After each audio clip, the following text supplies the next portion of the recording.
খবর 24 সাথে আপনাকে স্বাগত। নতুন নতুন খবর জানার জন্য আমাদের চ্যানেলে চোখ রাখুন।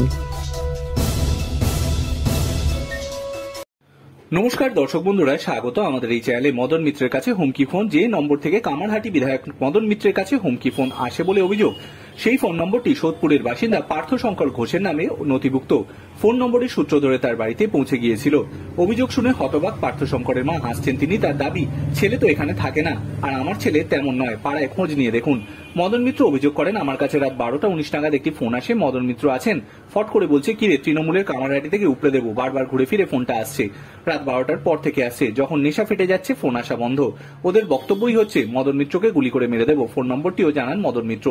সেই নম্বর ধরেই জানা যায় ঘোলা থানা এলাকার মোহাম্মদ কালাচান্দ্রদের বাসিন্দা পার্থশঙ্কর ঘোষের নামে এই সিমটি। বাবার নাম অমলচন্দ্র ঘোষ। পার্থ ঝাড়খণ্ডে একটি পাওয়ার প্ল্যান্টে কাজ করেন। পার্থকে ফোন করেছিল। পার্থশঙ্কর বলেন, ওই নম্বরের সিমটা কোথায় আছে জানি না, আমি ছত্তিশগড়ে থাকি, পাওয়ার প্ল্যান্টে ইঞ্জিনিয়ার হিসেবে কাজ করি। Bureau report.